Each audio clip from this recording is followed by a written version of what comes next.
You're watching Oilersnation Radio.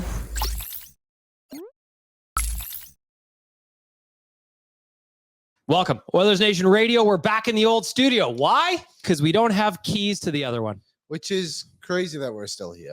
You would think that after, how long have we been in this building now, Dan? Officially, we've been in here since the summer of 2021, but the building has been open since 2020. So about 2.5 years now, full-time in the office, and we do not have keys for the Studio B. This is my favorite part. So I'm obviously the part-time guy in and out a couple times a week. You guys are here 30 whatever hours a week, whatever it is. 70 obviously. Yeah. I never leave. I live here. I don't know who's filling out your paychecks, but make sure you let them know. That room, that one studio, this has happened before. It's probably been a little over a year or What's something like that. What's the solve, though, Rick? Well, that's just it. So there was an issue. Couldn't get in. Got us in, whatever. And then the team were like, you know what we'll do? We'll put some tape over here. This way, this will never happen ever again. The team? Do you mean Tyler? Yeah. Don't say the team. The whole, I mean, somebody could have stepped up and said, hey, no, we should do this, that, or the other thing. But I felt to me there was like a meeting, sat down and said, hey, this is what we're going to do. So there's a piece of tape over so to make sure the door doesn't lock anymore. Very important to the detail is that it's green painter's tape. Mm-hmm. The strongest of all tapes. Yeah. So, I mean, I looked today, door is locked. Green tape's still there. Yeah. Somehow, though, not working. Well, if we were doing DoorDash Who Delivered segment, the green tape would not be my pick. No, it might be Cold Performer. Yeah, well, when we had that meeting actually about putting the green tape on, we did brainstorm if we should get keys, but we thought, why would we pay for new keys when we have green tape? Have this green tape in the office, we can just tape to the door. I feel bad doing this while Tyler isn't here, but I don't. Never. When we came up with that idea, the part that he missed in that is that you have to tape down. No, you have to like tape down the lock, the deadbolt, a little nub. Or else what happens is, and what he did is he placed the tape nicely and gently over top of the little dongle gobbler that goes in. Don't want to hurt it. And so it essentially all it does is it just marks that door knob for us as to where the actual knob part is. Because we would have tried to maybe credit card it. You know what I mean? But that's all it does. Is it just shows us where the lock is. Anyway, we are in the other studio, the live show studio, because we cannot get in that door. It's a good studio though. But pay the bills. The good news is 37 people work here, and no one knows who has the key for the record. No, like my first thought was I'm going to blame Jay. Jay's got to have a key. And they go, no, Jay doesn't have a key. I'm like, well, if he doesn't have a key, who does have a key? Yeah, if he doesn't have one, no one underneath him can be expected to have one. I would be next in line, and I don't got one. I can't be trusted with these keys. You got the new bosses coming in next week. You better get on this. Fuck. It's funny though. No one wanted to admit who shut the door. Like we actually don't know who shut the door. I didn't do it this time. I feel like Waz admitted. Waz said Waz said he may have been the one. Waz said, I think it might have been me. Yeah. I said that when I was out of the room. Wisely. Well, the investigation continues. It could be anyone. That's today's delicious debate. Who locked the door? For our friends at Wendy's, it is time to talk about the Wendy's Daily Face-Off Survivor Pool. I got kicked out this week already, boys. I am out. So I have to wait for Monday for a fresh round to kick off. Wendy's is letting you win real food with your fantasy teams this year with the Wendy's Daily Face-Off Survivor Pool. For those of you who smoke the competition, Wendy's is rewarding you with weekly prizes that will have you winning despite your lack of team building skills. Or social skills in my case. Download the Wendy's app and score yourself 150 bonus reward points on your first order and grab a sweet victory from the mouth-watering jaws of defeat, along with some fresh, never frozen beef. Put your prediction skills to the test and score yourself 1,300 bonus points if you win the week. Use your points to grab your favorite menu items only at Wendy's. Sign up for the Wendy's Daily Face-Off Survivor Pool at Wendy's. Daily Face-Off Survivor Pool is the website link. It is right there on the menu bar at Daily Face-Off as well, if you don't remember. I tried to read that ad read today on ON Every Day, so I'm very impressed. It is like, so there's a lot of Wendy's there. He had a tough go on Tuesday, though. Tuesday was in. Like on Tuesday, I made a note. Like I was just like, boys, we got to rewrite this copy when I was trying to do it. And I noticed we did not rewrite the copy. Maybe that's why I can't read it. Probably the same person as the key was supposed to do it. I feel like whoever has the key to that room is trying to bamboozle us in the ad reads. Mm-hmm. Liam, for our friends at Wendy's, what do you got for a delicious debate today? Today's delicious debate. Thoughts on Knoblauch's first 2 games as the Edmonton Oilers head coach? Knoblauch, Nobby, Coach Garlic, Coach K, Garlic. Knobster. Where are you at, Dan? What's the nickname? Garlic for sure. Love garlic. Garlic guy. Love the Germans getting excited about that one. Yeah. But for me, I have to admit, I was a little sassy at the end of the second period when I saw McDavid and Draisaitl come out. Me too. Again, we just had a guy get fired for that. I wouldn't say sassy. I was of the mind, like I was making jokes because it's funny, right? I posted the joke that we should start the fire Knoblauch chant because I think a coaching change could fix these things again. And Rick, I was joking. I promise. It was a meme and it was just to have a laugh. But I was pleasantly excited to see the results. I honestly, going into those last 2 minutes, even down a goal, I wasn't really expecting it to happen. So when it did happen, it was like a pleasant surprise. We're going to definitely do a full breakdown on that game because there was a lot to talk about, especially in the back half of the game. I was like, Dan, I was making jokes when I saw them together. But then on After Dark, what I said to Aaron, I was like, could you imagine you come into Edmonton as the new coach of the Edmonton Oilers and you look down the bench and you have the option of putting Connor and Leon together? You're telling me you're not going to touch that button? You got to press it. You got to push the button. So I do not blame him for doing it. Every coach has done it because it's fun. So the thoughts on the first two games of the Knoblauch era is that I don't think the Oilers played perfect games. I think that they managed to win both. I think that's going to help build some confidence in all of them moving forward. Now, would it be fair to say that wouldn't happen under Woodcroft? I don't think that's true, but I'm not going to dwell on the past. We're here to talk about Nobby, and I think that through 2 games, he's got the results to be, at least somewhat happy with, satisfied with, and we'll see how it goes going forward. Rick? This has very little to do with coaching. Of course. I honestly think this coaching staff, last coaching staff, same thing, interchangeable, not a big deal. This team had an issue on the ice, and I know a lot of people want to point fingers at here, there, and everywhere. If you have skates on, you are the ones who are going to be the ones to fix this, and it has nothing to do with the firing on Sunday or Monday, whenever it hell happened, and has nothing to do with the start of the new regime on Monday. It started on Saturday in Seattle. The team started to play a little bit better. The bad bounces, the PDO, whatever, started to twist, come back to where it's supposed to be. Regress to the mean. Yeah, exactly. Right. So this is not a shot at him or anything like that, but it has very little to do with coaching. And I'm sorry if you thought it was a coaching thing, you were wrong.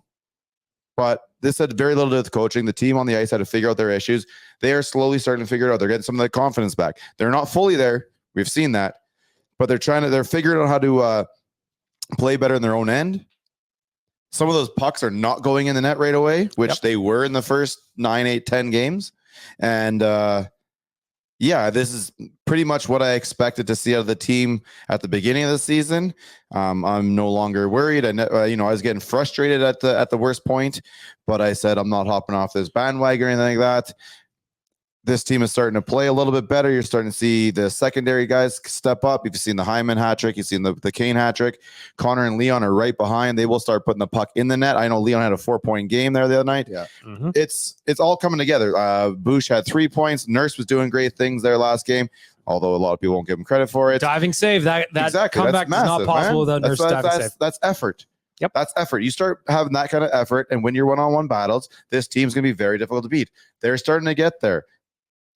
We're gonna be we'll be just fine. I was gonna save this for the recap, and I'll probably just say a different version of the same story. But if Woodcroft had a run of games from Stu above 914, a 3-game run, he's probably still on the bench.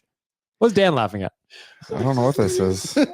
It was Liam putting up his Dobby. I just can't see it, BM. Maybe I'll put it on the StreamYard. Liam being a rascal? It came up on the screen, and then I just looked over at Liam, and he's looking right at me with this big smirk on his face. So Nobby's starting to take some traction here, and people are now making Dobby from Harry Potter photoshops. I had no idea who that was. I've never seen Harry Potter. I don't know what this is. There you go. It's Harry Potter. That's Harry Potter. It's the sock stealing elf. He's a free elf. There Be the free elf. Yeah, he dies. Spoiler. He can't be free until he dies. He does something. No, he doesn't die. Or something. Okay. I have a question for you, Rick. Yes. You think the Oilers' performances had nothing to do with the coaching? What do you mean? Right now? Like the last two games? No. Before these two, when Woodcroft and Manson were here, there was nothing in there that you thought, maybe that was a bit of coaching. Well, I just want to go back to what I was saying then. Like, you get a 3-game run from Stuart Skinner above 914 2 weeks ago. Woody's still here. Woody's still here. Yes. 4-point night from Leon, followed up by another multi-point night goals in back-to-back games from Connor. Chances are Woody's still here. Yeah. I agree with that. The coaching staff wasn't telling him to make a mistake there, followed by mistake here, followed by mistake here, followed by letting the puck in the net. Mm-hmm. That started to get between their ears. But yeah, you could have, Knoblauch could have been here at the beginning, or you could still be running Woodcroft right now. And this team was going to progress as long as the guys with the skates on went out there and won their battles. I do think that Woodcroft obviously got the shit end of the stick. Totally. 100%. But there's a couple of things in there too, which I think indicate that maybe there was some coaching problems that we didn't want to fully admit, in the sense of Woodcroft would just blend his lines for the fun of it half the time. And now we've seen 2 games where there's pretty good continuity, minus the one period where it clearly went to crap, which is kind of evidence to prove that that decision didn't work to change it all the time like Woodcroft did. And there's also other things too, like Bouchard has struggled massively in the defensive zone this season. He's not been perfect these last 2 games by any means, and there's only so much a coach can do in such a little time, but he feels like such a different player in the offensive zone after only 2 games under Coffey that I wonder if Manson wasn't doing enough to get the best out of his players in some aspects of things. You know, funny thing, 100%. But if you look at both those because both those defensive coaches were both previous players. Go back and look what type of games they played. Yeah. They were polar opposite. Well, that's what so the team was actually playing more toward the Dave Manson style, which was going to be not Bouchard's strengths. Yes. Yeah. So maybe that does. But we saw last year with Woodcroft and Manson that they figured their shit out. Yeah. So yes, this is a little boost out of the hole they dug themselves. But at the end of the day, shook them up. They had to do it on themselves. And the coaching thing, within 1 game, you as a coach, you really can't do anything. No. Within 2 games, as a coach, a new coach, you really can't do anything. There's parts in there though. They don't have a lot of practice time. No. Well, what did they have? They would have had 2 practices with Knoblauch before Wednesday. No, because he was hired Sunday. Yeah. So they had one practice. Like, what are you going to do in one practice? Game day, they asked Hyman, what do you think about it? He's like, I just met him. We're not seeing those mistakes in 2 games. Like, I know Skinner has made some huge saves, but I feel like we're not seeing the ones where Bouchard fumbles the puck in front of the net. Well, you were at the game the other day. But Dave Manson wasn't telling him to do it. I think that was a penalty. Dave Manson wasn't telling him to do it. The Yamamoto thing? It kind of hooked him a little bit. No? But here's the way I looked at it. It was bad. It was not great. Yeah. So here's what I'm looking at is Bush looks back, sees it's Yamo. You know how he plays. You know what he's going to do. He's one of your buddies. You went and picked your pocket. There was a couple of problems. So I think that the other day's game was both sides of the sword for Evan Bouchard. Sure. Offensive side of the puck, man, the poise on his stick, the play in OT when they were just whipping it around, and then eventually Kane had the hat trick winner. 3-2 goal. Ridiculous. The 3-2 goal, the play he made there was fantastic. My only gripe with Evan Bouchard is I wish he had the same urgency in the defensive zone as he does on the offensive side. But he's not going to be a 50-50 player. He's going to be a 70-30 player. So we have to understand that. But I just wish there are plays where I go, man, just a little more effort from you. You clear that puck. Yeah, and he's very nonchalant. I think that does need to come out of his game. But I'm with Rick. He's never going to be a Norris shutdown defenseman. He could be a Norris potentially offensive. Yeah. Let's get all the points defenseman. But I just wish crank up the urgency a little bit. 2 of those goals against. And I was saying on Tuesday, I think a guy who played very much like him as a coach with 5 rings is going to be hey guy, calm down. Don't worry. This is what we do. Let's play to your strengths. You play to your strengths. Get that stuff out of your head because, I think this team had issues in their brains at that point. They were second guessing themselves. They had no confidence. Yeah. Their biggest issue was inside their heads, and it was every single damn player on the team at the same time. So that's where I think I don't think. But it was up to them to start winning to clear it. So I don't think it was Woodcroft, Knoblauch, you, me, him, doesn't matter. That's why I think firing Woody is a jarring jolt that kind of went whoa, kind of getting out of the noise between their head. They're like, oh, we have to go play now because the coach got fired. There's nothing else nowhere to go from here. Yeah, and like, as much as people want, Holland to go or whatever, a new GM can't do shit here. Your hands are tied. Because of Holland. Yeah, well, because of the cap situation. Yes, he was the one directing the boat and everything. My favorite quote, but he put together a nucleus, the nucleus of this team last season, and it's supposed to get us through at least 3 seasons, and it was letting him down. My favorite quote from the Holland presser was when he got, I'm paraphrasing because I don't have it, is when he got asked about Woodcroft and accountability. He goes, well, he had a hard time with accountability. He didn't have a whole lot of players on the roster. It's like, yeah, but that's not his fault. No, that's your fault. Anyway.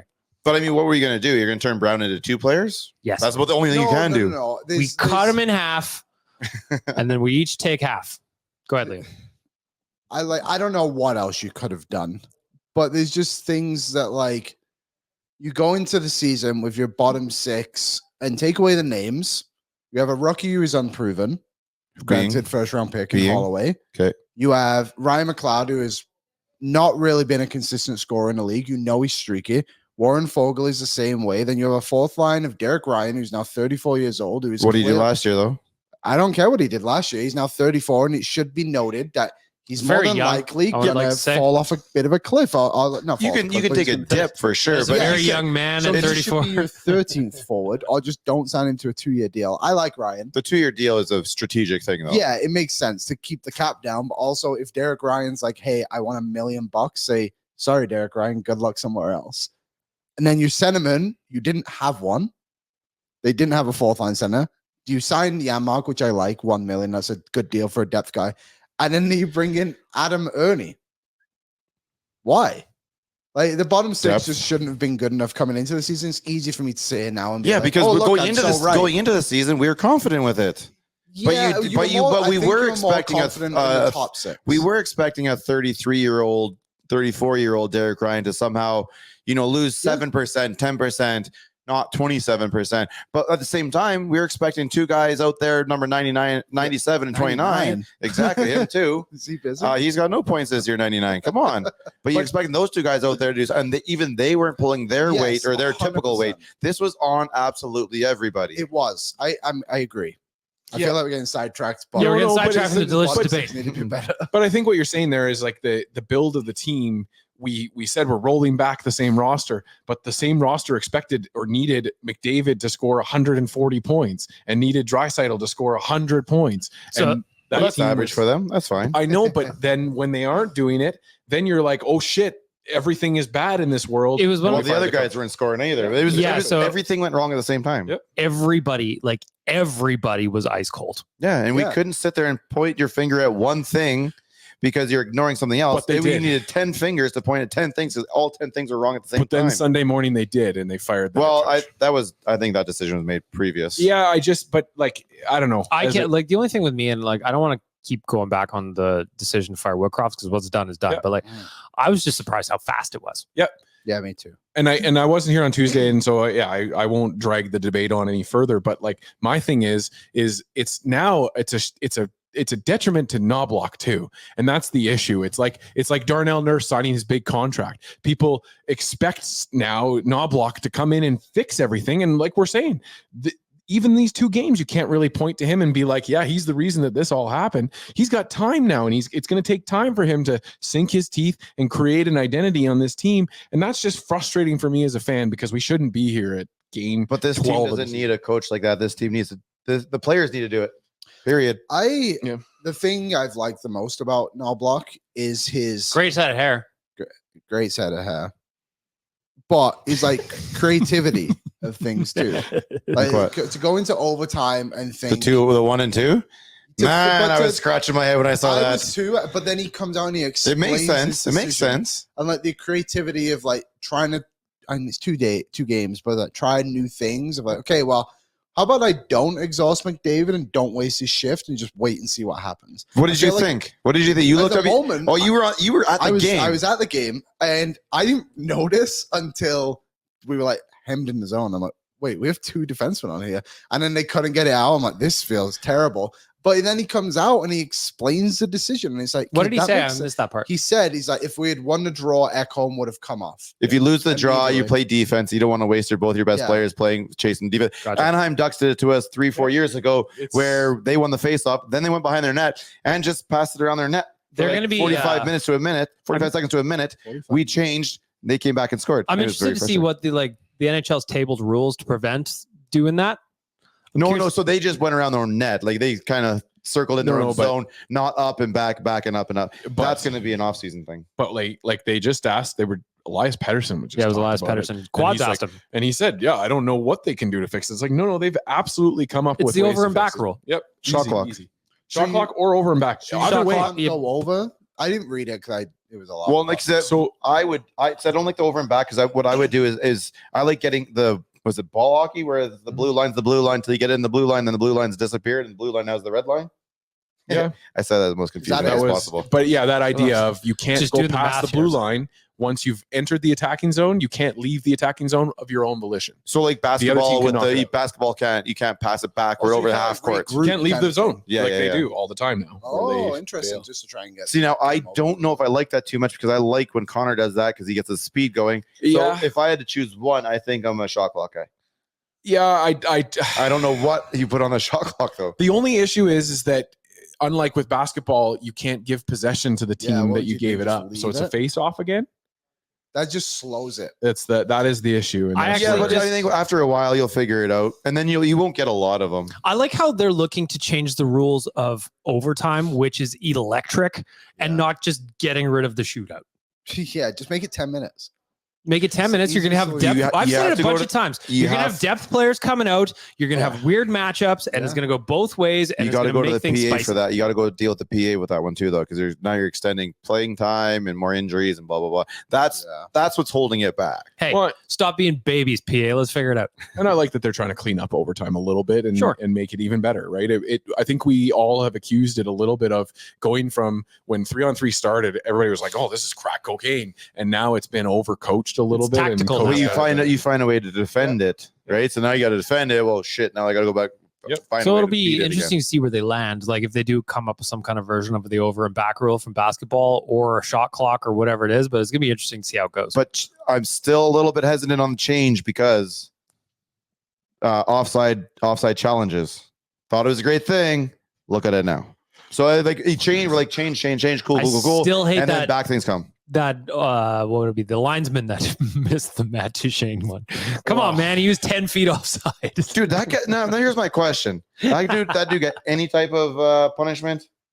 No. He's probably the referees guild is pretty protected. He's probably lines in the Stanley Cup Finals that year. Because even like the officiating on the last game wasn't fantastic. Well, the linesmen in the last game weren't. There was a couple of or multiple times where it felt like the Oilers were in the zone and it was going to be a fucking waste if they scored. Let's talk about the last game for our friends at Alberta Blue Cross. If there's one thing better than sharing memories, and that's making new ones. Alberta Blue Cross Travel Insurance protects your memories and more wherever travel takes you. Visit ab.bluecross.ca/travel for more information. That ad read flows, baby. Easy peasy lemon squeeze. Let's talk about it. There was a big win against the Kraken on Wednesday night. Boys already started diving into it. Back to you. Yeah, just I don't know, the refereeing again, it calls it into question, and it's frustrating. We were having a fun time in Seattle. Remember, Rick, that linesman? And just for the record, because obviously everyone's going to know that Rick's the one who hates all the stripes and blah, blah, blah. You're the only one that knows the names. Oh, and I hate the fact that people look at me for this now. Usually they tell me who they are too on Twitter. Anyways, no, just for the record, I see something good. I give them credit. Yes, you do. We're up in row 612. Yep. And I am trying to give the linesman great offside call, great icing call, great offside. So very funny. We all jumped in on it. They needed that. I'm hating what they do in the face-off circle right now, though. The linesman? Yeah. What is it? That's right. I forgot about that. It's just that you can't have a clean drop. They've been just get in there, drop the puck, get in there. What's your name? Tie your skate. Do this, do that. You're out. It's like they want to try it again in the game. They want the attention. They want the attention. We're not there to see you, linesman. But thank you very much for doing your job. There was a play during the Kraken game where the outside linesman waved off the draw, and then nobody left the circle, and he was like okay, it's a warning then. Instead. Yeah. No, I think they pointed the one way. They pointed the one way, which means, hey, centerman, you leave. Oilers new gone. centerman in, and then he's just like, I'm just gonna stand here. And this guy's the guy who's dropping the puck was like, all right, I'm good. All right, go back, drop. There was a moment in the game too, and he was right in front. I can't remember what period it was, but Steve Kazari was throwing guys out of the circle, and he's like, buddy, like, come on, Drop the puck. like, let's get this moving. Nobody's here to watch you, No. but he thinks everyone's here to watch Yes. you. A couple of things that stuck out to me on that one. For our friends at Betway, provided you're 19 plus, can do so responsibly. I saw Connor McDavid anytime goal at plus money after scoring the night before. Oh, You hammer that every single time. As far as I was concerned, I was already spending it before the game started. Seeing Vegas and those numbers lines was another reason why I was not getting overly worried about the Oilers and their whole 2 and whatever the hell we were. Because if you looked at them, and Jay was losing his mind in Seattle about this, but our odds were still like not very favorable for us. Oilers are always favored. Yeah, like money line or Edmonton minus 160 against Seattle. We have 2 god dang wins. Like, why? Public loves Edmonton. The other thing that obviously, 2 more things that I wanted to mention. Stuart Skinner came up with clutch saves when they needed it. He did that against Seattle on Saturday when we were there as well. There was one against Yanni Gourde, I think, if I remember off the top of my head, early in the game on Saturday. Stu stoned him. That ended up turning around and going the other way. And some good luck ones. They're going through his leg, and as he's turning, he kicks it out. Yeah, kicks it out. Whereas So the last game, it wouldn't. again, they were getting PDO'd like crazy. Yeah. If you don't know what PDO is, you go, what are you nerds luck. talking about that? It's essentially the NHL's equivalent of luck. It's a combination of save percentage plus shooting percentage. Anything sub 1, you go, that's a little low. Anything above 1, you go, okay, makes sense. We're getting some good bounces here. So the second thing, Stuart Skinner came up with the saves he needed to. He finished with a 1914 save percentage. That's what you need. That is just quality starting goaltending. Number 3, Big Daddy Kane with a natural hattie to not only pull the Oilers back into an OT position, but ultimately win the game. But that was it. We were up by a goal. Perfect. Exactly what we want. Tie game. All right, whatever. Down by 1. All right, like, boys, like, don't grip the down by 2. Okay, guys, like, this is, we can do that. And they got through that. They persevered through this. Something that a week and a half ago, they were it would have crumbled them. They pushed their way through. To that point, we got that goal. And then we got the empty net goal. First one of the year. And then we take it to overtime. We get it there. There's so many positives to build on out of that game. So one of those ones too was Kane brought it back to 3-2. If this was 10 days ago, 2 weeks ago, Seattle would have found a way to go back and score a goal to make it 4-2. 40 seconds. But with probably like 90 seconds left or so, Stu made a huge save on Teravainen. That was a glove save. It was a key moment of the game. The Oilers went down, empty net, pulled the goalie, get the tying goal right at 40 seconds left. It didn't hurt that we were playing the Kraken, who can't seem to hold a lead. Also, but like, what I think Rick's point is, like, they still had to do it. They still had to put the work in. They still had to grind back. They still had to claw back into the game, and they did it. Yeah. And then obviously Evander Kane. Liam, what was it like to be in the building? I'm thinking about, of all the games the Jonas brothers could go to, Joe Bros. They go to a game where the Oilers fall down. The home team falls down by 2 goals, come roaring back at the back half of the third period, win it in OT on a hat trick. Hats come raining down all over the place. What was it like in the barn when that happened? It was awesome. I think the last few minutes, people were just so appreciative of the effort. I think it's a good way to put it. Like, people were really getting behind him. And then when it went to overtime, basically until like it started again, people like applauded and chanting, "Let's go Oilers," and all that. I thought you were talking about the Jonas brothers this whole time. No, they left. They did leave. They left. No, they didn't. Yes, they did. Yes, they did. So for anybody who wants to say the Jonas brothers, they left when it was 3-1. Oh, They did. So the Oilers won because they left. Wow. Don't try and put these things. Kennedy, big man. I'm about to get trouble. Yeah, Kennedy's at the I'm about door. to get in trouble. Hey, he's on my side though. The Jonas They brothers left. curse is They real. left. They left. They Jonas left. brothers curse is real. Wow. Rick confirms it. You know what? Everything started to go bad when Joe Jonas popped that Oilers jersey on. The 3 consecutive Kraken goals. Yeah, people blame Leon and Leon and McDavid going together. It was the Joe Bros. Exactly. But yeah, the vibes were sweet. Everyone got to throw the hats. I threw my first hat. Oh boy. The epic. Wow. And yeah, it was. As hat chuckers that are amongst you, thank you for joining us. Were Captain you? Phil messaged me and said, "Did you throw it like BM did in LA?" Which was basically a spike, a Did you have touchdown the net in spike. front of you though? I did. I had to bend it. I didn't get it over. Like Beckham? I not quite because this would have gone in, but I threw it and I just like tipped the top of the glass and then someone threw it over. You didn't try and go up and over? Man, no way. The thing is, there was only one way to do it, and it was to try and whip it around. Yeah. And I just nicked the top and couldn't get it quite over, so it landed on someone's. Happens to the best of us. But hey, the effort was there. How does it feel to chuck your first hat? It felt pretty good. I love it. I did it, and I wasn't looking for it in the moment. I didn't Sure. think, oh, Kane's on the ice, I gotta get ready for it. I was just celebrate. Then I realized what had happened. I'm like, oh, I gotta do it too. And then I thought I just got that hat like a week ago. So I was like, that happened. So eventually, now that you're officially a hat chucker, backup hats to the game. you start bringing up backup hats to the game. Because now the next thing for you is to do a hat toss in someone else's rig. That one is special. That would be cool. Hopefully in the mullet. That would be sweet. Yeah, it was. I've lost a lot of good hats that were brand new. Okay, so I will be at the mullet. Yep. Nice, me too. My personal record for Nation Vacation right now, my last 3 hot. All have been Hatties. Was there a Hattie in Vegas? Yeah. It's Leon again. Really? Leon in Nashville, Leon in Vegas, and then Hyman. Didn't throw my hat. Did I throw my hat? I feel like I would have probably thrown my hat. Probably, yeah. That's what I tend to do. In Vegas? Yeah. Especially after a couple of cocktails. Old Bag Milk's hat is off before the puck even hits the net. Sober, I think Jay I got it. his hat on at the end. Yeah, Jay's he'll take his hat off. I retired from throwing hats. I can't afford it anymore. But hey, that's totally I used to throw them all the time. That's totally fair. Yeah, I've lost They're too expensive. many. They're an expensive item to be thrown on the ice. Can't do it. Come be a pair of socks, eh? Yep. So what I tend to do now, an old pair of socks, everybody's popping their shoes off. That'd be really funny. So the sock trick. I'm with Dan. It especially when it's a brand new hat, like the one that Liam threw. So what I tend to do now when I'm at a game is wear a really old Nation hat. Smart. Like one of the ones that's like, I might feel bad that we don't have these anymore, but fuck, is it old? The way I it haven't goes. worn it in 2 years anyways. I'm not going to notice. Yep.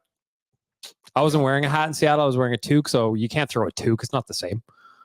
Or a winter hat, as they call them in New Jersey. Those fucking monsters. Is that what they call it? Yeah, they're giving away winter hats. You know how they have their The their Americans are branding weird like where that. they do like a jersey that says jersey and a hat that says hat. Well, they're doing winter hat toques. In England, we call toques hats and Caps. Those caps, like hats, caps.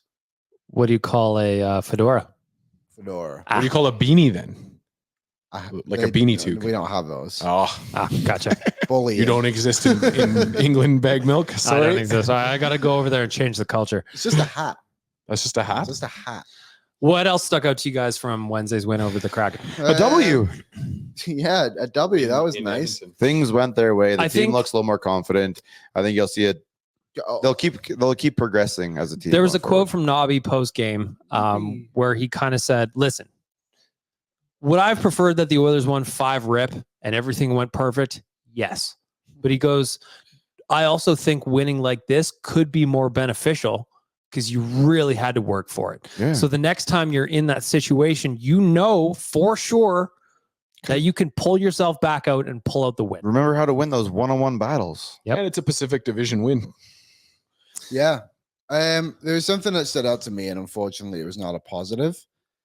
Sam Gagne probably shouldn't play on the first line anymore. He isn't. I know, but he started that there on probably Wednesday. shouldn't be an option. That was There's got to be somebody else. It was a He's tough It's not look. quick enough. Yeah. He's got everything else you would want from a first line right winger. But again, speed just who isn't was on the second line at that point then? there. It would have been Kane, Hyman, and Dry. Yeah. So you don't want to, those You don't boys want to are break positive. that up, but you could always go to Fogle, elevate Fogle to McDavid's line, and put Lavoie on the third line. So we're going to go over some line combos. fair. Like Sam he doesn't have the boots. Doesn't have him anymore. You know, he's got 2 robot hips and he's still trying to figure them out. Great story though. Incredible. Fantastic story. I love that he's on the team. I want him Me on the too. team. Well, just not on the first line. And if he's in the offensive zone, he knows what to do. Yeah, and It's just getting there. That's the battle. Yep. It's Yep. really good. You know, it's like our rule, the old stair club rule. By the end of the nation vacation, you do it. But it's a battle Always. to get up those stairs. Not even a Appreciate question. you saying that, Liam, because it's an uncomfortable conversation that Oiler fans I don't think want to have, but we have to talk about it. Dude, Not everybody I can be said on the at first beginning line. of this season. I Yeah. was going to be surprised if he even got on the roster, and unfortunately, he got on there because of some negatives. But I think going now, the way we have it, I think there is a spot for him in the 12. Yes, Yes, yeah, I agree with you. I In the agree. 12 for sure. He- Before we move on to the new line combos, because they do Yes. have new line combos today, I do want to check in on who delivered. So everybody get your thinking caps on while I read this ad read verbatim. For a limited time, our listeners can get 25% off and 0 delivery fees on their first order of $15 or more when you download the DoorDash app and enter the code NATION25. That's 25% off up to $10 value and 0 delivery fees on your first order when you download the DoorDash app in the App Store and enter the code NATION25. That's all caps, NATION25. Don't forget, that's the code NATION25 for 25% off your first order with DoorDash. Offer valid only in Canada, subject to change. Terms do apply. So here's what we're saying. Tomorrow, it is a matinee, right? You're hungry. You pop open the DoorDash app, you download it, you use the code NATION25, you order yourself a pre-celebration donaire, or you just order a celebratory donaire when the Edmonton Oilers take on and beat the Tampa Bay Lightning. Whoop, whoop. So now, for our friends, give me a fresh ding-dong, would you, Liam? Ding dong. Now for our friends at DoorDash, I'm going to ask Nation Dan. He's sitting right in front of me. Mr. Nation Dan, who delivered for you on Wednesday night? It's one of those things that I don't know. It's ugly. He got fined for it afterwards, but I feel like it kind of got the team fired up. It's going to be Adam Ernie for delivering an elbow. Woohoo! An elbow to Pierre-Edouard Bellevar's face. I'm not a fan of the move, but at the same time, like it's exciting to see, or it's good to see a fourth line player engaging and trying to spice things up again. Do it within the clean aspects of the game. It was. Adam. But no, that's a pretty. I don't know greasy- about that. That's a pretty. Look, I greasy- am following the lead of the player safety department and the officials. That was a 2-minute penalty and a $2,000 fine. So, anyways, Adam Ernie gets my delivered of the week. He delivered. Couldn't He disagree delivered. more. I love it. I like To how be Liam fair- was like, "Don't you say it." To be into fair, his that's microphone. about the only thing he's done all season. But he did it at the worst time ever. I would just That say could have ended the game for the Oilers. It could have, yeah. that They were very, looking at when I was PK was watching it off. live, I was just like, oh, please don't be 5 minutes. Please don't be 5 minutes. Oh, Please It's don't just be like 5 minutes. it's just like the Draisaitl cross check to the back of the ankle. So Liam made this joke but- on O&E, so I got to give him the credit for the line. But how did Draisaitl get a bigger fine for cross-checking Bo Horvat than Adam Ernie did for chicken winging someone's Well, head? and they said that that's the maximum allowable. It's, too. it's What? based on what you make and blah, blah, blah. Yeah, so whatever. it is like the max allowable For is him, that for anybody who oddly makes his specific salary. number of like $18.70. Where Leon's just rolling with 10K as he goes out. But I will say this: is it was not an elbow. It was going there, and then I don't know if he stopped himself or that's where the contact was, but it was mid like bicep area, which I think changed it a bit. I'm just saying. I would say that if that happened to an Oiler, we'd be raging. Yeah. I agree with that. But I just think that sometimes you need that. You need that from a guy that is useless otherwise. Listen, if Do it. somebody is going to throw an elbow at somebody else's head, I'd love it to be Adam Ernie. I don't think Adam Ernie will be around come this time next week. He's in the lineup. This time next week, I said. But he's in the lineup ahead of Lavoie or Gagne. Let's talk about the new Which line is combos, crazy. Liam.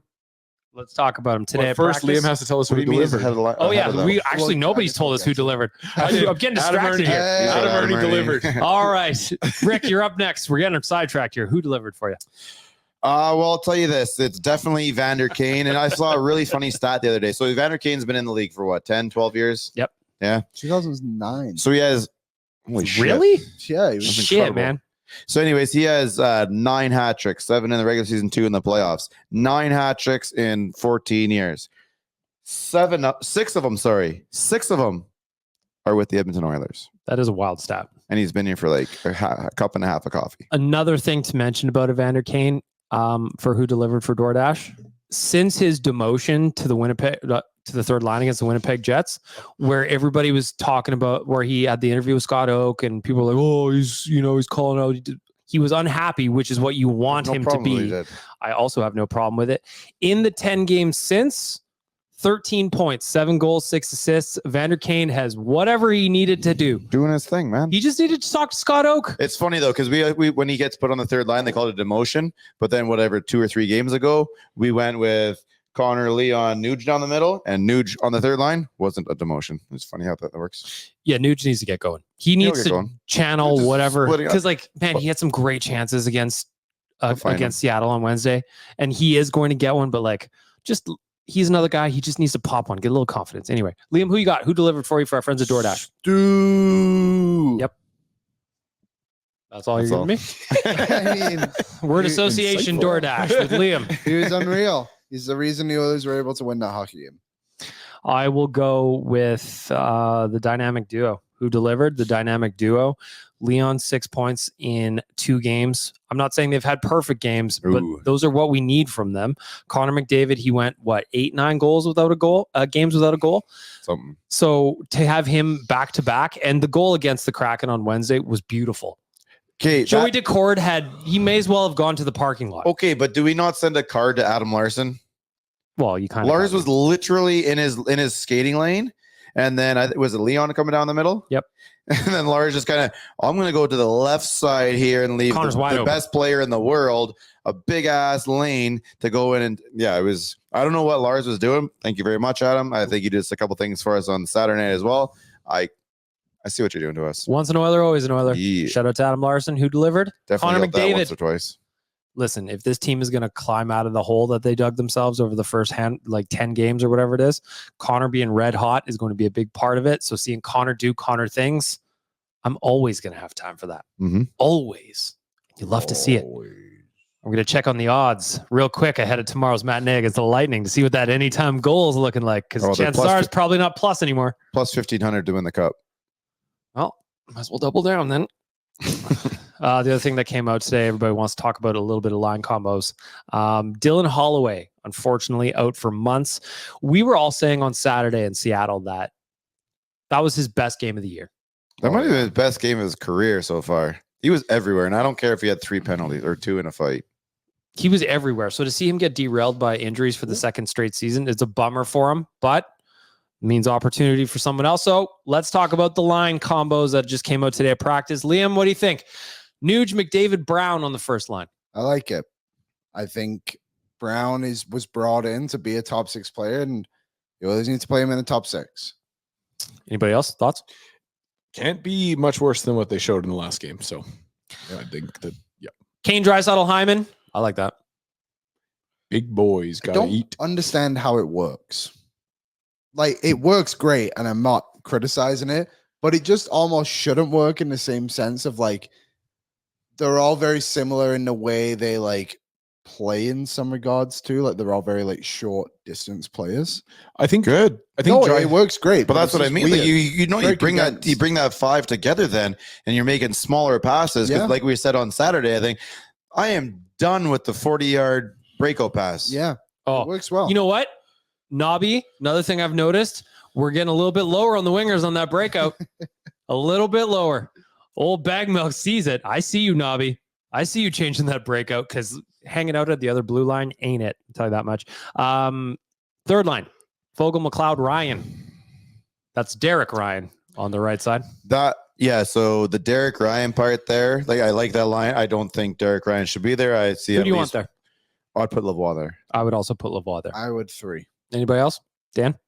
I'm okay with Ryan. Well, Lavoie hasn't shown me much in this call up to believe that. I don't know. He has a little bit. Yeah, but the thing is, you got to consider with him too is, like, who he's playing with. He got to play with Adam sure. Ernie and James Hamlin. That's fair. I think they need to know what they have in Lavoie over these next 3 games. He just dangled somebody in the corner, coming out of the corner. That might have been just in front of you too. Yes, it was. It was that game.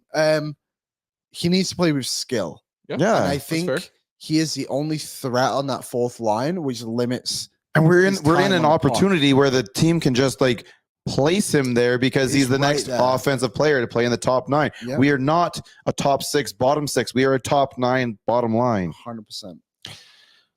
Currently, that bottom line had Adam Ernie and Lavoie splitting duty on the left side. Hamlin, Gagne. Hamlin.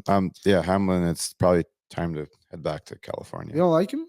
I have nothing against him. He's just not better than 12 other guys. I just think his speed is something the Oilers don't have that center position on the 4th line. Like if it's not him, then it's Gagne or Ryan. I think it's just such a. See, and I don't mind because they were playing in a situation where one guy took the face off, and then after the face off, you kind of find your spot. So even if you go to take a face off, and then when you're playing, the puck's going, you're now playing the winger spot. Yeah, and like when Janmark was healthy and he was doing that, it works, but it's. See, I think we'll see Janmark next week. I think. Well, I mean, he should be back from his LTIR. I think we'll see Janmark next week. Allegedly, in Rick's opinion. Looking at the D pairings, where I think it's interesting is that there is no changes, but Vinny is still the 6th D man. Broberg recalled, still the 7th man. Yeah, there's absolutely no reason anything Vinny's done to take him out of the lineup. Did your butthole pucker a little when you hit the post there in the 3rd period? A little bit. I was really hoping he was going to turn left and fire that puck along the boards. Like, I mean, it was a delayed penalty. Fire that puck forehand along the boards. Yeah, let him touch it. Who cares? Yeah, or get it to the other side. So yeah, I get it, but you're just trying to do a little too much. It was one of those ones. Didn't go in, thankfully, but yeah. It was one of those ones where I did a legitimate face palm inadvertently. I was like, "Oh my lord!" Yeah, I mean, it worked out. It's fine. But then my favorite part about it is they were following kind of Vinny around after it happened on Sportsnet, and he looked like he saw a ghost. Well, yeah, I think for that player in a vacuum, he's had a good season so far. I have no problems with him. I don't have a problem with him. I would just like to. No, just that play made me old butthole pucker.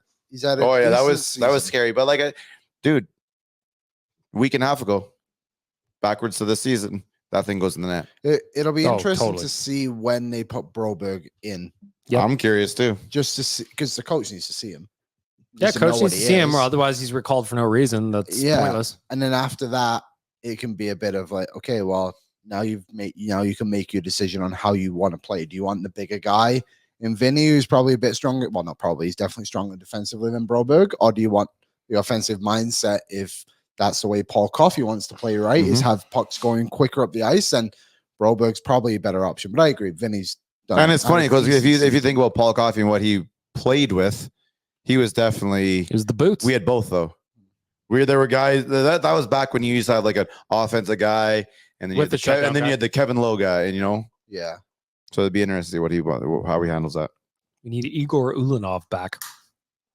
I would take that. Mm-hmm. It's time for Ask the Idiots, boys. Got 3 questions here, and I think Kennedy's got a bonus one when she comes in for her quote game. We'll get to that in a second. Liam, you're the first idiot in my line of sight. This one comes in from Brett. There's been a lot of negativity around the Oilers this year. Granted, a lot of it's been deserved. What is something that you have liked about the Oilers season so far, whether it's a player, moment, situation, or so on? I try and think of a collective answer. Warren Fogle. I feel like he's not been that great the last few games, but I feel like when everything was going to shit, he was actually pretty solid. But he hasn't been bad. No, so he's either neutral or good, which is a good thing for us. Rick, what do you got? What's a positive for you? Player, situation, or otherwise? Well, like I just said, I'll in a vacuum, in a small little scale here, it's Vin. I think that we had a question about our number 6 defenseman coming in, and you've seen him putting up 16, 15, 17 minutes, and I don't think you've noticed a big detriment on the line. So I think that's a really good thing for us. Dan, what you got? Like I feel like everything has just had a little tinge of negativity to it around the team pretty consistently. Like the last 3 games. Glenn Gulletson, the Teflon Don. He's been consistent throughout this entire season, and haven't really had to call him into question. I don't know, like it's one of those years where it's just kind of everybody's had their question mark already, and we're just getting it out of the way early. That's a positive for me. Is that everybody's had a problem. The January losing streak is in the rearview window already. Exactly. If I'm looking for a positive, he scored a big hat trick the other night. Evander Kane, I thought after having the detrimental season he had last year, after Patty Maroon stepped on his wrist, and people were like, what's he going to be like next year? Is he going to be able to score? What's his shot going to be like? To see him with 7 goals already and 13 points in his last 10 games, I think that if there's a positive, Evander Kane rebounding after what was a very, very tough personal season for him last year with injuries. Like he had that wrist thing and then he busted his rib shortly after coming back. And he was never really the same Evander Kane that we needed him to be. And he looks a lot more like that guy this year. So I'm going to say that's a positive for me. He is that guy, pal. And I also want to thank him for that quote against Calgary, that video that came out, the what are you going to do? Oh, yeah. None of you are going to do anything about this. Still makes me laugh because he's right. He is. What are you going to do? Who's going to dance with Evander Kane? None of those clowns. Leads the league in scrums. Kane? Yeah, it was a quote from he's like one of those guys too. Like I love guys that can chirp and talk shit and throw the body around, but then they can also back it up with some goals. Yeah, that's just it. That's why he's always in scrums, because they ain't no one want to fight him. I love it. Second question, we're reversing the order. Nation Dan, this is just, you got to put on your, you got to pull your crystal ball out for this one. Okay. You got it? Got it. Is it ready? Mm-hmm. Perfect. What is your best guess as to what happens with Jack Campbell? He's having a tough time in the AHL. We're talking about in the early 800s for a save percentage. Is it a trade? Is it a buyout? Or does he return to form and come back to the Oilers? Okay. Crystal ball says that he probably spends the whole year in Bakersfield, and then they have a conversation in the offseason about whether it's like mutually agreeing to terminate the contract or whatever. I think that's probably where it ends up. You cannot mutually agree that contract. Well, I mean, I would be blown away if he hand shook and said, keep that money. Yeah, he's not Adam Oates. The NHLPA would not allow it. He's not Adam Oates at the end of his contract. No, I don't think that. However, maybe, and this is maybe, a little too positive. Well, it wouldn't be really positive. It would be very helpful for the Edmonton Oilers. But maybe you can see him taking a Slater Cuckoo type of LTIR and taking care of himself. Yeah, the whole mental health side of things. We spoke about that on Wednesday too on the live show. Like, because here's one thing too about pro sports. Practical thing, and it's horrible. Here's one thing about pro sports is we like to point at contracts. We like to point at players like they're robots and they're just numbers and all that shit. He's a human being. Mm-hmm. So Slater Cuckoo did it where he had to take care of himself, and we saw the clips. He's talking to Gazdick, right? Yes. So we saw those clips where he's talking to Luke Gazdick, and you feel for a guy in that situation, and maybe Jack's the same. But Liam, what do you think is going to happen? I don't think this should happen, but I think he's going to get back on track in Bakersfield for like a couple of weeks, and they go, "This is going to be he's back," and then we see him back up here, and then he's not going to be good. And then I think at the end of the season, they have no other option but to buy him out. I think it's the buyout for sure. I think it's the only practical. It's the only practical thing to think. Like, I mean, I don't think he should play again for the Oilers. I don't think he's good enough, and I don't think the Oilers can. Like, we're sitting here and talking about when Pickett should play games. I have more trust in Pickett to play a game than I would Jack Campbell right now, and that is a big problem. And I'm sure a few of the guys in the dressing room think that way too. Is like, this guy's here. Like, he might be. I'm not saying he's not a good guy. Evidently, he's a very good person, but he's not a good goalie. He shouldn't play for the Oilers ever again. My guess is the Oilers don't want to do a buyout. My guess is they vastly overpay to trade him somewhere. I don't know if anyone's going to take him. But like we saw, like the Kings did it with Cal Peterson. Yeah, well, and some team could take him on and then shove him. What was Cal Peterson's numbers?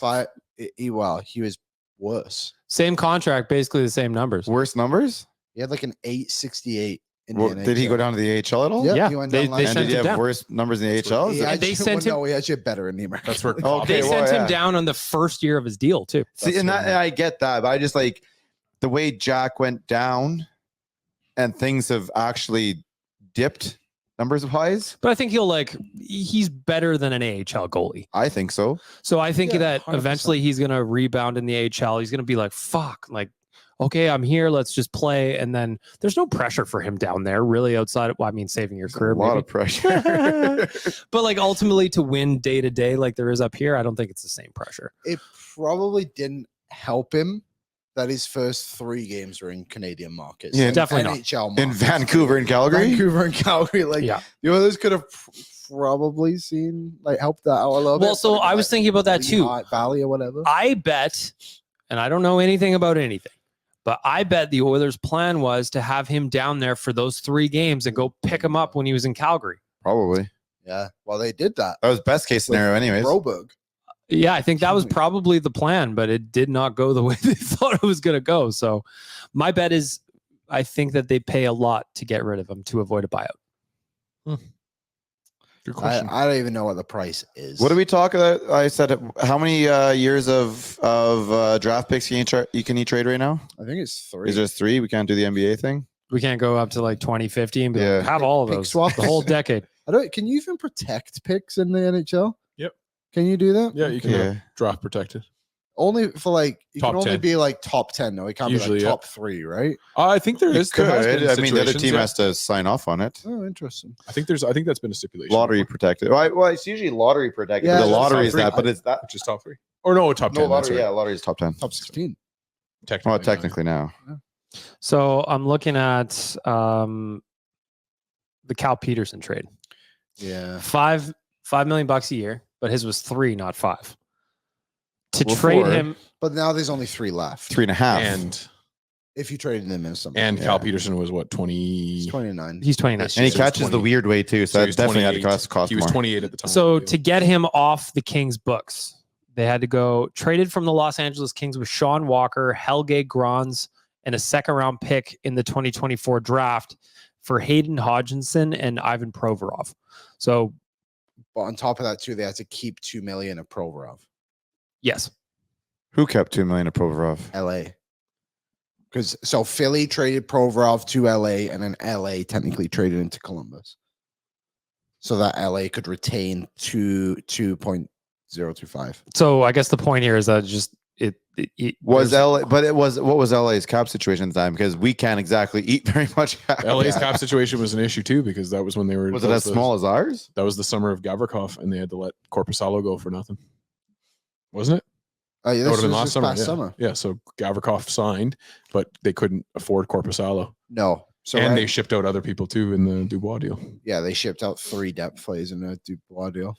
so I mean, like it's doable, but it's not. It's going to be costly. But Well, the, Jeff Jackson and his unnamed friend, better get on things then. but the difference between LA and Edmonton too is that LA have a ton of prospects who could come in and play. Like if you look at their team on Cap Friendly, they have Quentin Byfield, Kaliev, Lafreniere, Anderson Dolan, and then also Trevor Lewis, all making less than $1 million.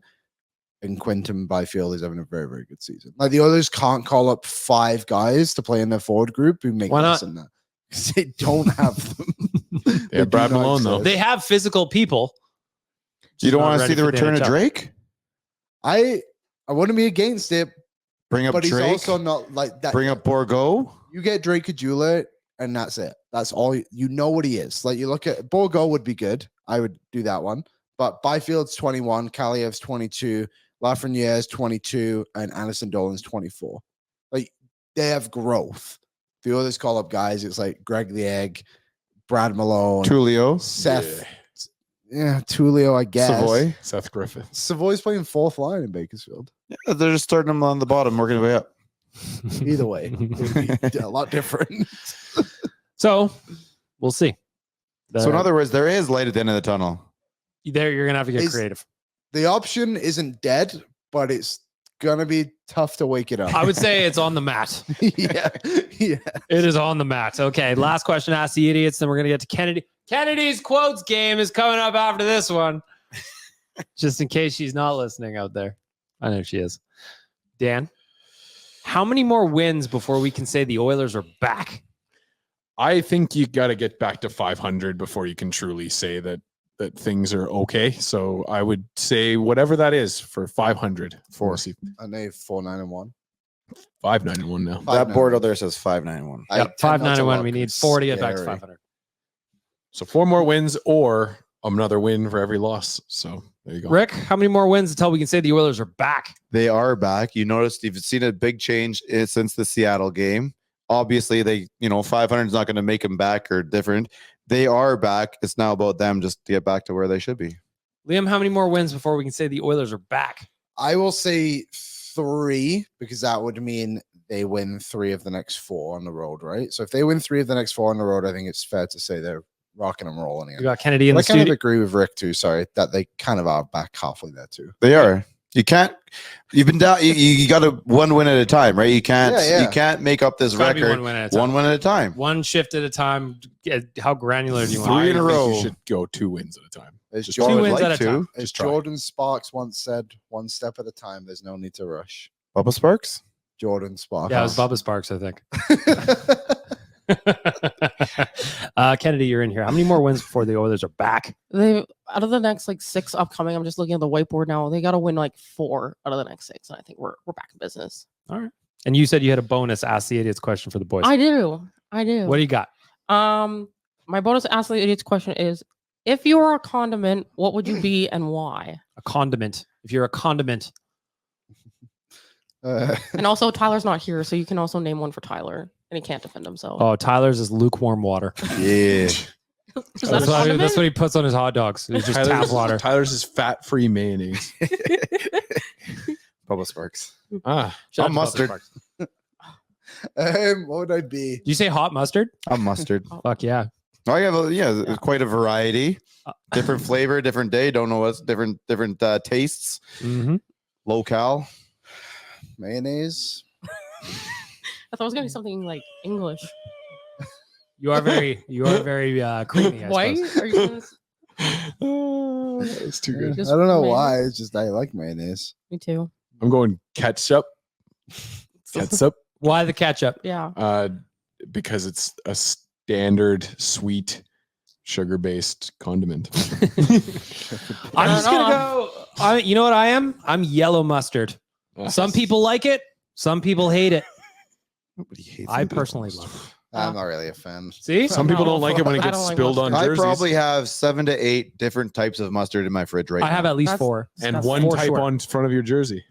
No, that came off very well. Came right out. Oh. Shout out to Mrs. Towelboy for the how-to. Sly. We have got Kennedy's Quotes game coming up. No Tyler this week, so we can make fun of him. First of all, though, I have to say, fuck you, Rick. I was like, you didn't even hear everything. The Jonas Brothers. Did they not leave when it was 3-1? They only left because they had to go gamble. They had to go. No, they left to go gamble. Got scared. No, they had a table booked at the River Cree. No, they were told to leave. They had a table booked at the River Cree. They were told to leave because the Oilers got scared because they were performing. They were playing in front of actual celebrities. They were literally walking down Jasper Ave and nobody even blinked an eye. We're not going to recognize them. Yeah, there's tons of pictures online. You're not in the front. I don't care if you news. Go ahead. Oh no, from Robin Brownlee. Ruben Bronte.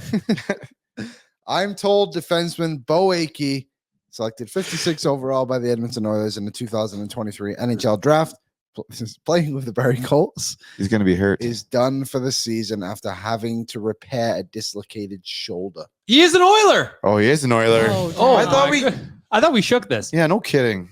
Wow. As soon as you're like, I threw out my punch card. Man, he was gonna. I threw out my punch card for shoulder surgery. I think it's safe to say he broke our achy breaky hearts. Oh, that's cold. No. Liam. Okay, I won't tweet that one.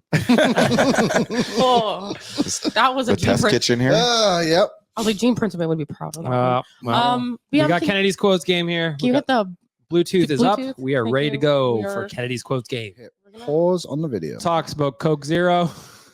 Actually, the ad right now is Polysporin. Love the way Tyler applies polysporin to his scritches and scratches.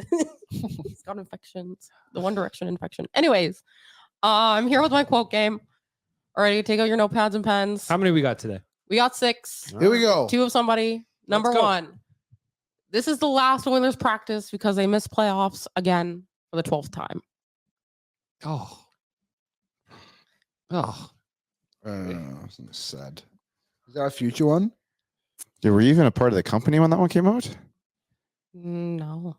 Or was gonna- How did you find that? throwback? She really She's is going back to I think she's going back to North by the North first Gretz. episodes. That was Chris, the intern.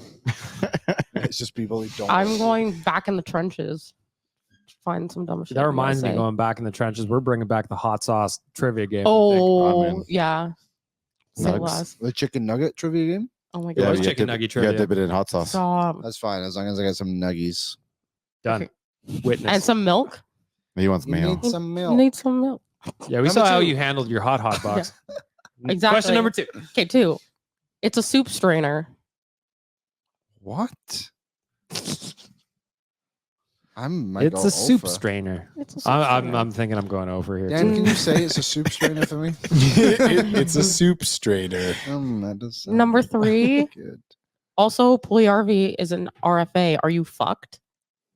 That's the obvious one. All right. Well, man who swears on this podcast. there's one grumpy bear that loves to say those kinds of things. Number 4. Turn his mic off. Kennedy. Kennedy. That's why it's called the Kennedy game. Number 5.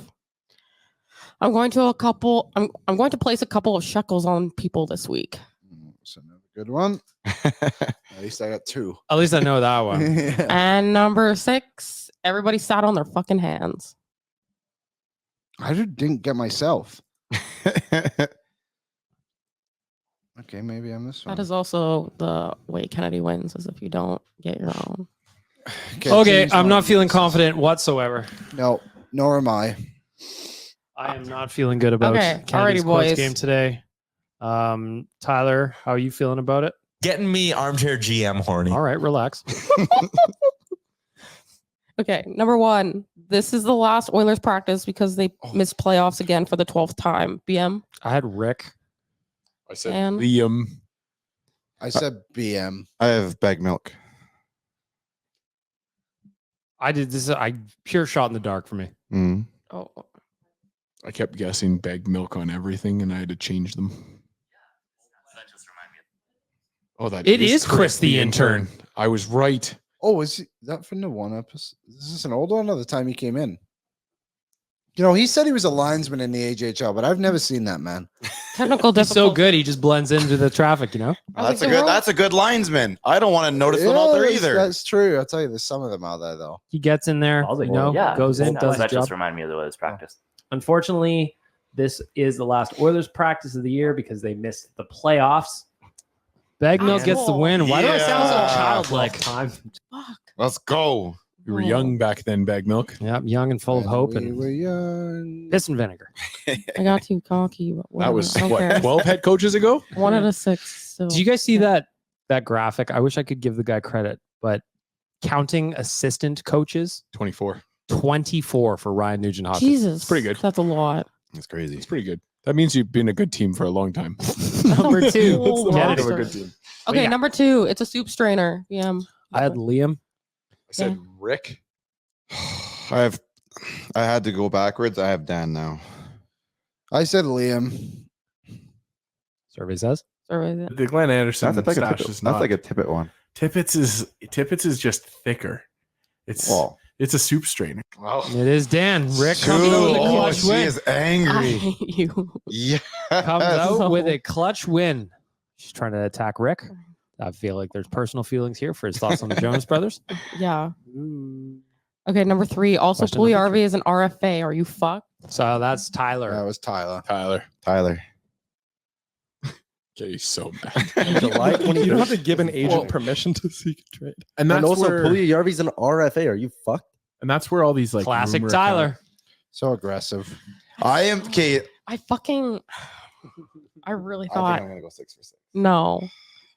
As long Rick as you is in the don't- mix here. as long Tyler, as how you don't- doing? Getting me armchair GM. All right, horny. relax. Goodness gracious. It's like he's in the room with us. I have nothing of what you have, so probably right. Okay, number 4. Turn his mic off. I have Dan.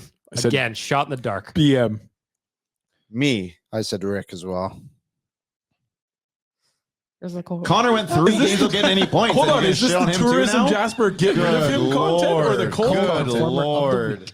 Cold performer of the week, Good Tyler Lord. Yamamoto, 1 assist. Just turn his mic off. Nick, you're Rick on fire today.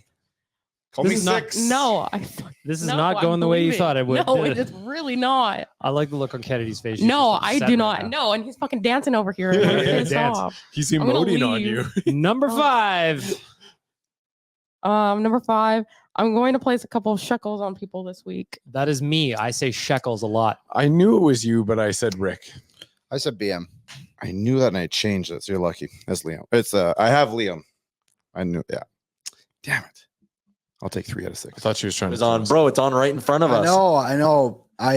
Tyler and I were talking about it, and I was like, I'm gonna place a couple of shekels on people. No! Oh my god! Oh, I was dead certain it was me. That is not good. No. You got it by accident? Yeah. He thought When you said shekels, or sorry, when she said shekels, I was like, okay, that's BM. But then when she read off the sixth one, I knew that I No, had to this go is to. the fifth one. So No, there's I know, still but when he read off the sixth one, I said, hey, wait a second, someone's missing. So I went back without even thinking about which one it was. Switched it. Oh, and the last was me, by the way. Yeah, it is. What is the last quote? It's Rick. Play like dog shit, and we're still losing 2-0, or we're only down by like a goal, and there's a piss poor effort, and the fans boo. The players can't be fucking upset about that. No, but even in Edmonton, when they announced the opening lineup, sit on their hands. When they brought them all on the ice and introduced them one by one, everybody fucking sat on their fucking hands. That is a perfect score for Rick. Came out to get me too. I hate you. Yes. No. This was not. Thank you. Well done, Rick. No. Thank you. I've got 1 of 6. 1 of 6.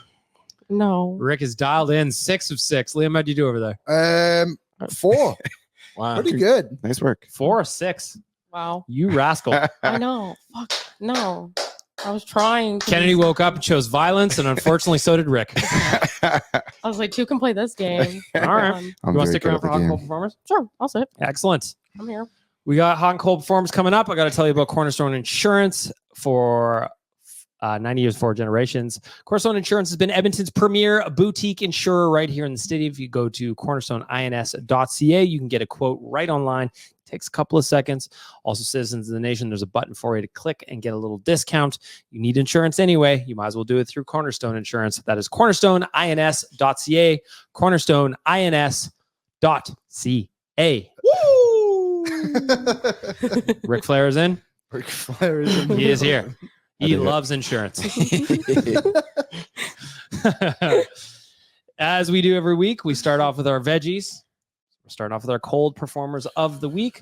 I'm going to start because I'm selfish. My cold performer of the week for Cornerstone Insurance is just Dylan Holloway's luck. Yeah. Saturday against the Kraken, we were all down there for the nation vacation. Arguably his best game it was his best game of the season. Arguably his best game as an Oiler, and to see him go out long term with an injury the very next night, that's just bad luck. So Dylan Holloway's bad luck is my cold performer of the week.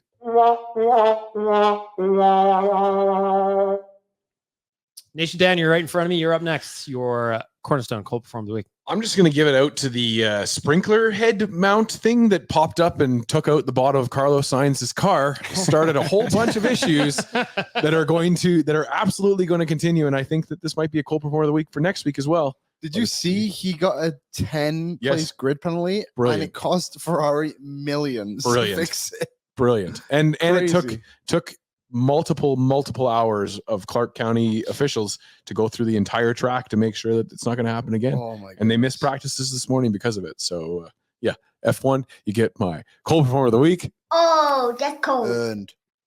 Earned, not given. Yep. Rick, you're up next. Your cold performer of the week for our friends at Cornerstone. Well, right now we have something going on in Europe right now, right? It's a bit of a not an introductory, but it's showcasing the NHL to the rest of the world. So they want to showcase the NHL. They want to showcase hockey. However, if you live up here in Canada, in the jail, TSN has decided to bid only Ontario because of the regional market, blah, blah, bullshit. And they have just said, you know what? The rest of Canada can go fuck themselves. So TSN is strictly on you for not showing the game to everybody. We have been hoodwinked, bamboozled, led astray, run amok, and flat out deceived. Liam, you're up next for Cornerstone Insurance, your cold performer of the week. My cold performer of the week. Usually I like to have a little bit of fun with this segment, but we had a bit of a scare in the Harbin household this past week with King Charles, my dog. He has a pinched nerve in his back, and it didn't look good the other day, but now he's coming along pretty well. It's the first time he's ever been hurt, so he's pretty worried about life at the moment, but he's good. So my cold performer is pinched nerves. What the hell is going on? It's how it feels when something goes on with your dog, too. It's just like, what is going on? What is happening? You're like, tell me what's wrong. I want to know. Just learn English for 3 seconds. We Yeah. can figure this out. Just tell me. Kennedy, you're up next. Your Cornerstone cold performer of the week. My Cornerstone cold performer of the week is how this time of year with how dark it gets at 5 o'clock, 4:30. It sucks. I hate it. I was leaving HQ yesterday and I was driving the dark and I got home and I was like, well, it's midnight already. And it was 5:30. I hate it. See, as you can see, the more you fuck around, the more you're going to find out. I was going to go again, but I forgot I was selfish and I went first. Good for me. Thank you, me. Shout out to me. Pat myself on the back. There you go, pal. You did a good job. Thanks. Are you talking to yourself again? Is this thing on? Nope. Reversing the order. Kennedy, you're on the spot first. You are Cornerstone hot performer of the week. My hot performer of the week is the Jonas Brothers for making my childhood dreams come true. I was in spitting distance with Nick Jonas and Kevin Jonas and all of them, and they won the Oilers game. Which one's the shittiest of the three Jonas? Kevin. The bonus Jonas? There's a fourth one. There's a fourth Jonas brother. Yeah. Is that the guy who sat in the seats with them? No, he wasn't. He's a TikTok star. Ryan Reynolds I thought that was Jackson Mahomes. Sure. Travis Kelce. Soon. He's name? next. The bonus Jonas brother? Him and Taylor, they're going to come up next. Kelsey's got that singer girlfriend, right? Yeah. Shut up. Yeah. Does she have songs? I don't know. I've never heard of her. The big guy is smoking hot. I think her name was Hannah Montana. Oh, I love Miley Cyrus. All right, now it's cooking. Good for Travis Kelce. Yeah. Dating a Cyrus. That's very exciting. Liam, you're up next. Uncultured. You're Cornerstone. Cultured swan. Hot performer of the week.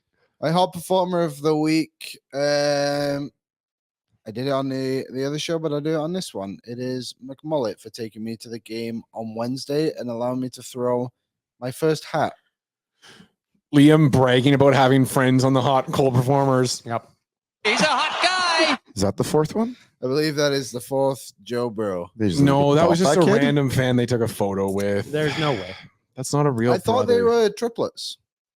No. No? Yeah, aren't they? Kevin's the oldest. Kevin's the oldest. Joe's the middle, and then Nick is the youngest. By and then seconds. I beg to differ. That guy looks pretty young to me. And then Frankie's the youngest.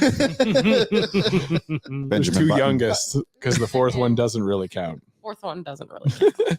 Rick, you're up next. Your Cornerstone Insurance hot performer of the week. I don't know how it lasted this long, but everybody should be giving a thank you to this.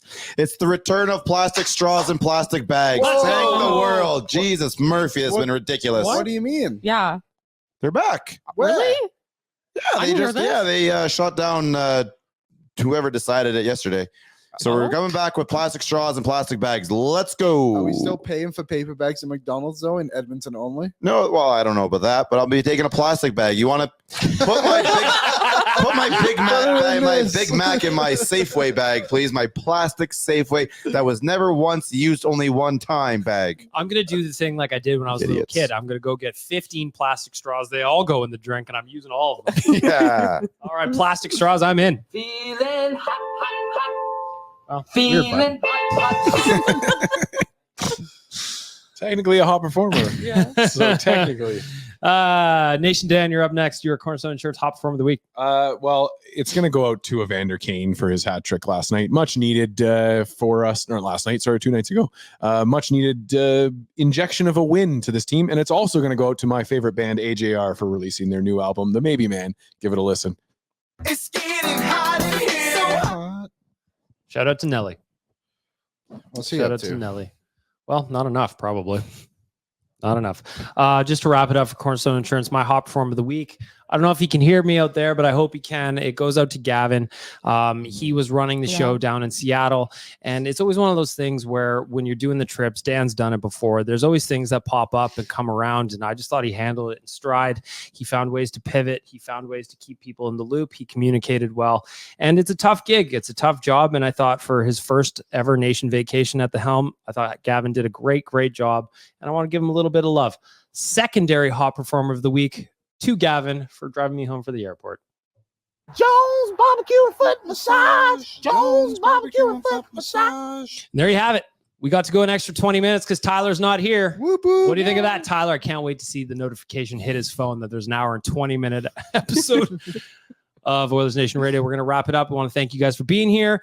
As we do, we're going to close this out. Score prediction tomorrow against the Lightning. Nation Dan. I said 3-2 Lightning victory. Spitz.